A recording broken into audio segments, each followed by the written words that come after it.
So guys, for today's video, ayan, so tuturo ko sa inyo kung paano nga ba tayo gumawa ng isang YouTube thumbnail. Ayan, so paano ba nga ako gumagawa ng aking mga thumbnail? Ayan, ginagamit sa mga ina-upload kong video. Ayan, so paano nga ba yun? Ayan, so nakailang ulit na tayo. Ayan, so itong application natin ito name is Canva. So madali lang naman siya i-search sa ating Google Play Store. Ayan, so marami namang guys, editing application. So merong Pixelab. So, ako kasi guys, mas ako dito sa Canva. Dito kasi ako talagang nag-i-edit. Kasi, napakaganda nitong gamitin. So, wala siya dito guys yung direct na mapupunta ka sa size ng ating thumbnail. So, dito, click mo na itong plus sign.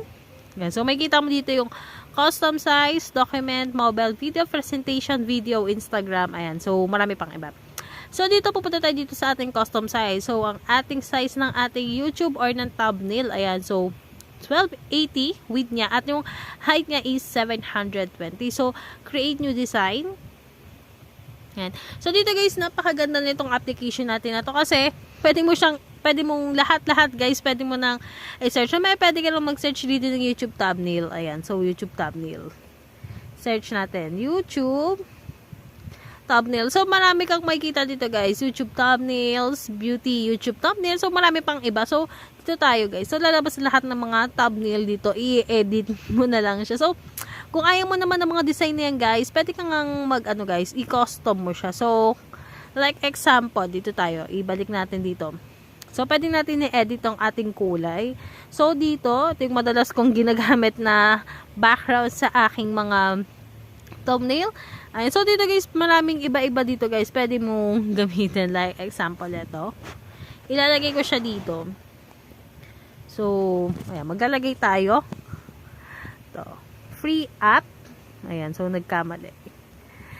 Free Gcash. Ayan, free Gcash. So, pwede mong i-edit yung font niya, guys. So, dito guys, hindi ka pwede gumamit ng dito guys, iba-ibang font. Meron lang siyang free. Ayan. So, dahil ako is naka premium, kaya pwede kong magamit yung ibang font. So, meron naman ditong may binabayarang monthly. Ayan. So, ako kasi is naka premium ako para lahat ng fonts ni Canva is magamit ko. Like example, free Gcash. So, edit natin yung kulay.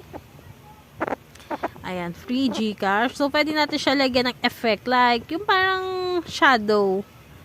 Ayan, so black. Ay, red natin. Ayan, so para makulay. So, pwede natin siyang, ayan. So, kayo na bahala guys, kung anong ilalagay yung mga picture. Pwede kayo maglagay ng graphics. Like example, ito. Maglalagay ako dito ng, ayan, money. Ayan. So, lahat kasi guys nang pwede mong ilagay sa yung YouTube thumbnail is nandito na. Like example, ito. Ayan. So, diba? Hindi ka na kukuha ng mga pictures sa Google. Isa-search mo na lang siya dito sa Canva. Pero, may iba dito guys na may bayad talaga siya. Kailangan mong magbayad. Like example, kapag may nakita kang pro, hindi siya free. Meron namang mga free dito. Example, ito. Kapag nakakita ka dito ng walang nakalagay na pro, ayun yung free. Ayan. Kasi, kailangan natin magbayad para magamit natin yung ibang ibang design. So, marami namang design dito guys na walang bayad guys. So, ano pa ba? Kung, ayan, may logo rin sila. Ayan. So, mas maganda kasi itong natin guys, itong Canva natin. Kung ayaw mo naman, pwede naman sila dito or meron naman ditong nakagawa na, i-edit mo na lang siya. YouTube thumbnail. Like example, Ito. Like example, travel vlog ako. Ayan, nagta-travel vlog ako.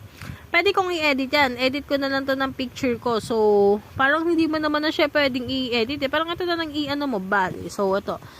Palitan natin ng hashtag South Korea Season 1. Ayan. So, diba, may pan-thumbnail ka na, pwede mo lagyan ng picture yan. So, napakaganda nito gamitin itong Canva natin. So, pero may iba naman na may bayad, hindi siya free. Pero, meron ka naman magagamit dito na free. Ayan, may mga free naman siya. So, napakadali. And after nun, guys, kapag na-save mo na siya or kapag natapos mo na, ayan. So, ang gulo na, no? Kapag natapos mo nang i-edit ang iyong thumbnail, click mo lang to guys, itong, ayan. So, pwede mo nang i-save at direct na mapupunta or masisave sa iyong mobile phone. So, pag hindi lang siya pang thumbnail tong Canva guys marami pa siyang pwedeng gawin o pwedeng paggamitan. Pwede siya for school, ayan. So, Instagram post, poster, flyers, resume, ayan. So, kung may business ka, pwede kang mag-edit ng logo dito, ayan. So, document, Facebook post, your story, ayan. So, marami pang iba guys. So, kaya napakaganda na itong Canva natin na to. Pero, yung iba guys is di mo siya magagamit ng free. Kailangan mo magbayad dito ng monthly. So, meron namang binabayaran dito guys na monthly. Ayan. So, may mararan ka naman na account dito kay Canva guys na hindi pa naman siya abot ng 50. Ayan.